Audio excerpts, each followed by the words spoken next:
असा कसा देत नाही।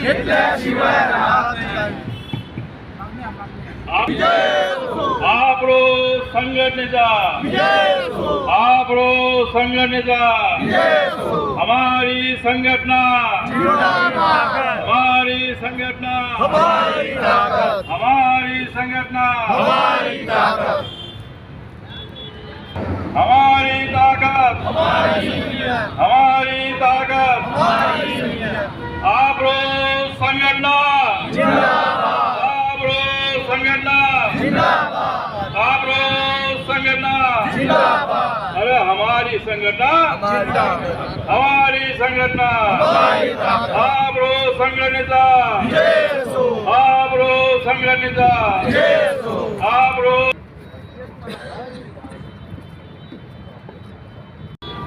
आज संपूर्ण महाराष्ट्रभर आफ्रो संघटनेच्या वतीने एक दिवसीय धरणं आंदोलन आयोजित करण्यात आलेलं आहे। त्याच अनुषंगाने एकूण महाराष्ट्रामध्ये 22 जिल्ह्यामध्ये आज प्रत्येक जिल्हाधिकारी कार्यालयासमोर धरणे आयोजित करण्यात आलेले आहे। त्यापैकी नागपूर जिल्ह्यामध्ये सुद्धा संविधान चौक, रिजर्वाई चौक, नागपूर येथे सुद्धा होत आहे। या संघटनेचा आणि आजच्या धरणे आंदोलनाचा उद्देश एकच आहे की 2019मध्ये जे अधिसंख्य करण्यात आलेलं होतं बहिरा प्रकरणामध्ये ते अजूनही क्लिअर झालेलं नाही आहे। त्यामधनं बऱ्याचशा मागण्या क्लिअर झालेल्या आहेत। आणखी उर्वरित 3 मागण्या आहेत त्या आमच्या मूळ मागण्या आहेत। मूळ मागणीपैकी एक मागणी अशी आहे की कर्मचारी अधिसंख्य झालेला कर्मचारी जर मृत झाला तर त्याला मय्यत म्हणून त्याच्या वारसाला नोकरी लावावी।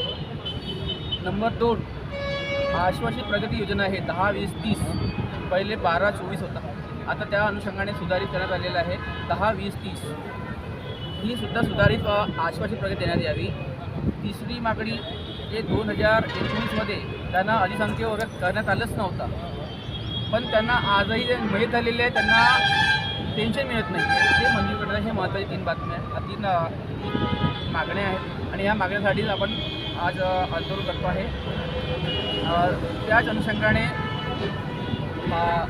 अधिवेशन सुरू आहे, मुंबईमध्ये अधिवेशन सुरू आहे। त्या अधिवेशन काळामध्ये आमच्या मागण्यापर्यंत आमच्या महाराष्ट्रानं कलेक्टर ऑफिस, विभागीय आयुक्त आणि CM ऑफिस मुख्यमंत्री कार्यालयातनं ते पण जाण्यात यावं असं आमची महत्त्वाची मागणी आहे। साहेब, आजची गव्हर्नमेंट जी आहे, जी आजची सरकार बसलेली आहे, ही सरकार पूर्ण जातीवाद आहे।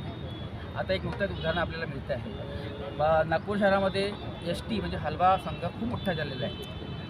त्याच विरुद्ध आपले गोंड समाज आहे, हा सुद्धा जास्त प्रमाणामध्ये लोकसंख्या आहे।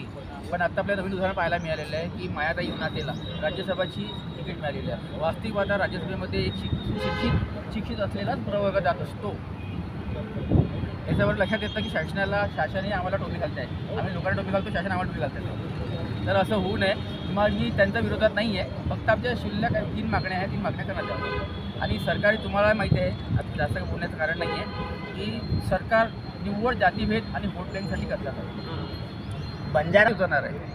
आणि दुसरी गोष्ट, बंजारा समाज जे म्हणतात आहे तुम्ही, त्यावर त्यांची राजकीय शक्ती भरभक्कम आहे, तशी हलवा समाजाची शक्ती नाही आहे। एक आमदार होता, ते मोठ्या मुश्किली त्याला सांभाळला 15 वर्ष, त्यांना त्या परीने जेवढं करता आलं केलं त्यांनी, पण आता सध्या नाही आहे। फक्त एक आम्हाला एक आशेची किरण आहे, ते फक्त झटके साहेब आहे, ते आपल्या परीने करतात आहे, एक आशेवर आम्ही जगतो। धरणे आंदोलन होत आहे, हे जी सरकार जी आहे हे चप्पड सरकार, तुम्ही जर का असं बसत राहिले तर काहीतरी तुम्हाला असं फेकून मारेल, मग तुम्ही वापस जाणार। पण या सरकारने आमच्यावर जे जे काही होतं भरपूर काही दिलेलं आहे, पण हे क्षुल्लक आहे आणि ते क्षुल्लक जे आहे खूप महत्त्वाचे। 10-20-30 हा जो प्रश्न आहे हा पदोन्नतीचा नाही आहे। आपण जेव्हा सरकारी नोकरी करतो,